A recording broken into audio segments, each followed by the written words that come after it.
কোনো বিদেশি বা পরের ভিন্ন দেশের কোনো ট্রেন লাইন বা রেলগাড়ি যদি আমাদের দেশ দিয়ে যায় এবং সেটা যদি আমার দেশের জন্য, আমার দেশের সার্বভৌমত্বের জন্য হুমকি স্বরূপ হয়, তাহলে সেটা অবশ্যই আমরা প্রতিবাদ এবং প্রতিরোধ করব।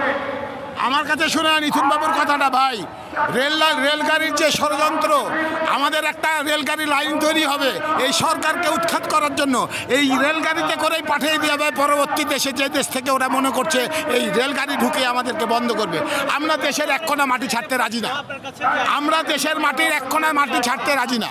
দেখেন, আপনাদের দৃষ্টিতে মনে হচ্ছে যে আমরা আন্দোলন করে যাচ্ছি, কিন্তু আন্দোলনের সফলতা আসছে না, কিন্তু আন্দোলন কিন্তু ধীরে ধীরে আগে বাড়ছে। আপনারা দেখেন 1947 সালে দেশ ভাগের পরে আমাদের দেশের স্বাধীনতার যে আন্দোলন শুরু হয় 52-তে, সেটা কিন্তু পরিণতি হয় 71-এ।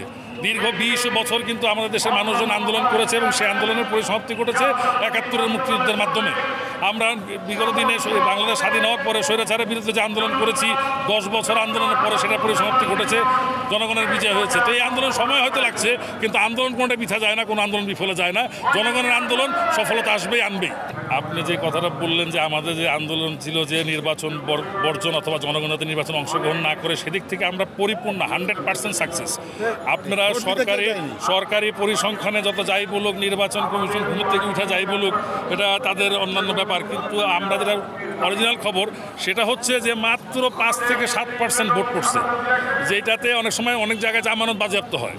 তো যেই কারণে এগুলোকে আমরা ওই জনগণের অংশগ্রহণে ভোট বলবো না, আমরা বিশ্বাস করি আমাদের জয় হয়েছে। এবং আপনারা যদি খেয়াল করবেন, আপনারা প্রশ্ন করেছেন যে দীর্ঘদিন বিএনপি ক্ষমতার বাইরে, এতে করে সংগঠনের শক্তি হ্রাস পাচ্ছে কিনা। না, সংগঠন আরও সুসংগঠিত হয়েছে আমাদের। আমরা রাজপথে আন্দোলন করতে করতে এখন আমরা ইস্পাত কঠিন হয়েছি।